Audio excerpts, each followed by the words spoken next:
Welcome to She's Got This, the podcast for ambitious women who want to grow and scale their business and use the power of intentional energy direction to design their very best life.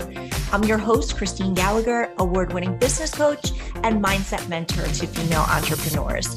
If you're ready to own your brilliance while making bank, step into the absolute best version of you, and become a force for positive change in the world, you're in the right place. Let's do it.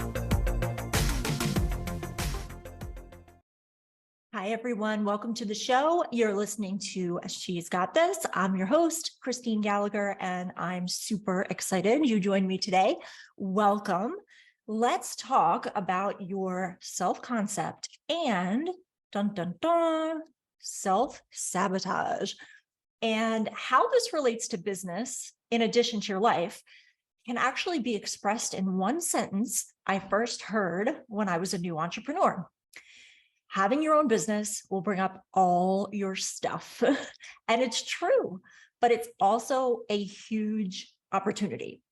So how it works is your outer world has always exactly reflected your relationship with yourself. And there's kind of no point trying to manifest anything new in your life until you clean up what is, the what is being you. Now, does this mean we need to be perfect to create what we want? Definitely not. Does this mean we'll never slip up as it relates to standing in our truth? No. But what I hope you realize is that it all starts with the relationship we have with ourself and being a solid source to ourself.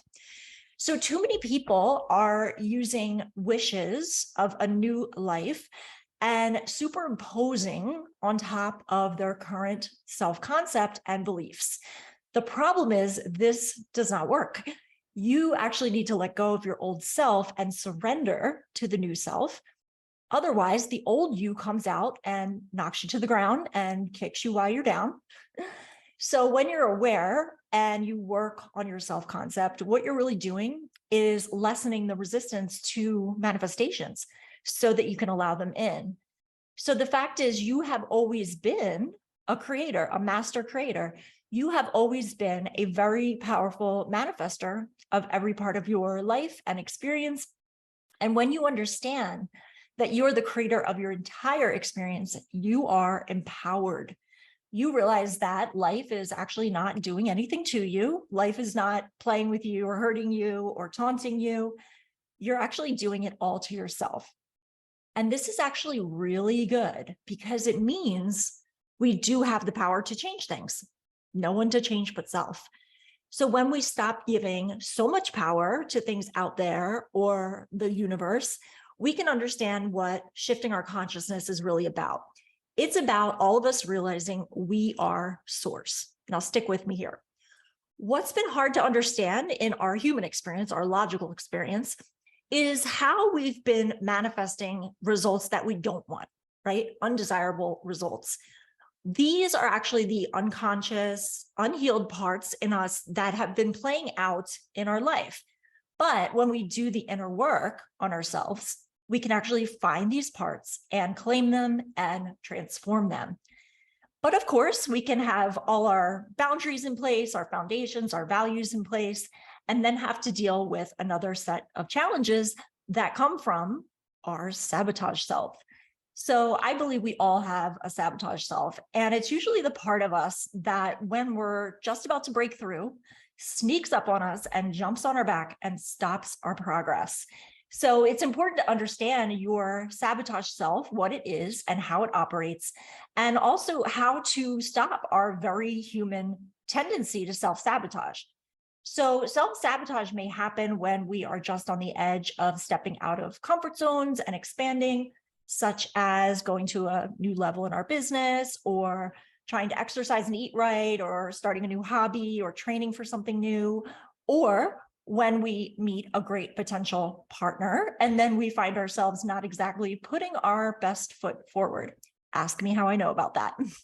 So self-sabotage can be a mystery because why would we want to go backwards when our new ways of expanding are so much more preferable? The other time self-sabotage happens is when we have, quote, made it. We may have settled into a new relationship or a new phase of our business, or maybe we have lost some weight and have been healthy for a while.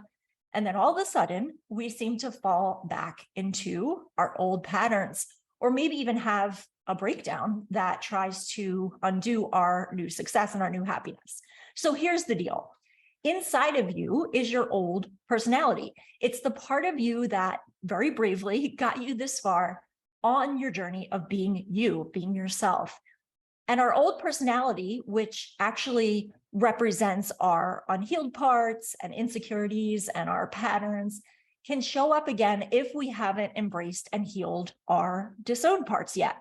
So it can feel really crappy when we thought we were in the clear, thinking we broke through, and then we feel like we're throwing everything away and we're back at square one. And it can bring up shame, it can bring up feelings of failure. So what is actually going on?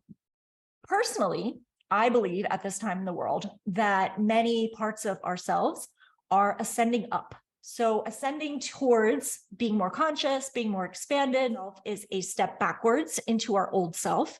And it can seem as if there is a part of us that doesn't want to break through to new levels.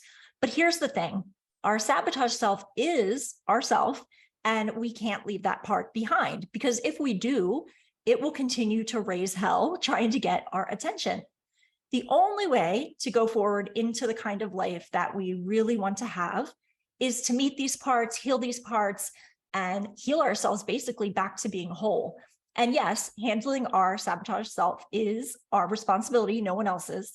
And there are lots of ways that we self-sabotage, but it's especially common for us as humans to deal with things like unhealthy boundaries and codependency. And actually, those two things are very interconnected. But as you start establishing clear, defined, personal boundaries in your life, you're going to be able to let go of trying to be someone that other people want you to be. And you will start defining who you want to be in order to create results and happiness in your life that is authentic to you. And then what happens is you will see that people in your life become much more supportive. They become more real and authentic. They're healthy. The people who don't have the ability to do this will leave your experience, and you're probably going to be happy to let go of them. But if we are still in patterns of negative thinking and talking to ourselves in not so nice ways, we are actually creating the perfect opportunity for the wounds that we have to really pop up and start messing with us. And when this happens, we miss what is really going on, and we can feel even worse, guilt and shame. And the only way out of a self-sabotage pattern is the exact opposite. The requirement for us is to love and support ourselves, turn inwards, and really look for and heal those insecure parts, those scared parts. And to do this really does require kindness to yourself and devotion to yourself. And it's no surprise that the people who are the hardest on themselves are the ones who continually struggle with the stop-start results of self-sabotage. So I always encourage my clients to explore their healing, to find what may have caused them to have negative thoughts or shame or overthinking. And a lot of times it comes from trauma. And for me, making these shifts has made a huge difference in the way that my body and my brain process information. And also it's changed and shifted how I handle things in my business. So the truth is, whatever is hurting you now is a replay of an inner trauma, either from childhood or even ancestral or past life, if you believe in that, that already existed. It had to already exist, otherwise it could have never showed up in your world. If we keep denying and resisting these parts, then they will keep coming at us. Your sabotage self truly needs the love and compassion of your true self. True self meaning the authentic you before you became the conditioned you, meaning conditioned by society. So your true self is the guide who will lead your sabotage self out of the dark and into the light.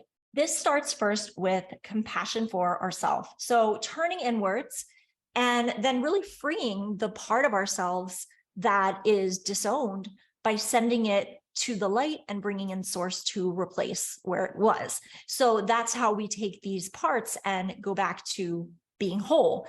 And this is why integrating instead of eliminating your sabotage self is actually the real solution. Part of the gratitude that we should have for our sabotage self is realizing that it is actually what allows us to evolve. So every time we free a trauma from within us, the energy that we were using to try to survive the trauma is released as a pure, true self.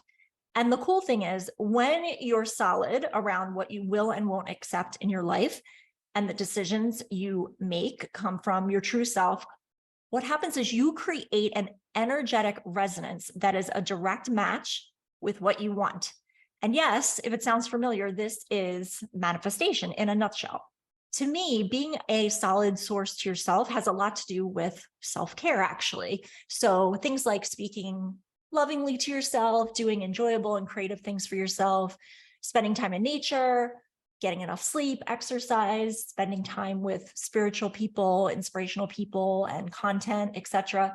And some of that may sound obvious, but you want to be honest with yourself and sort of lovingly see how much of this do you actually put into practice. When you keep addressing traumas and also triggers from within through healing, and there are many ways to work on your healing. And if you want a deeper dive into what I do as far as healing modalities, I actually talked all about that in episode 3 of this podcast. So you keep addressing so that you are releasing the internal struggles that we can all have when trying to move in a healthy new direction with old beliefs and wounds still in place. So all of this relates to the states that you find yourself in. Why is that important? It's because your state is everything, because it is your state that manifests. And what is the biggest factor that influences your state? It's your self-concept. Now, this could be a whole episode unto itself, but when you embody a particular concept of self, that concept of self is predestined to move on a particular timeline. If you switch to a different timeline, things change. And there are many, many different timelines in the multiverse. And you can also think of these as states. So there's a timeline that exists right now where you are a $1 million business owner. There is a timeline where you are a world famous celebrity. There is a timeline where you're with the love of your life if you aren't experiencing that already.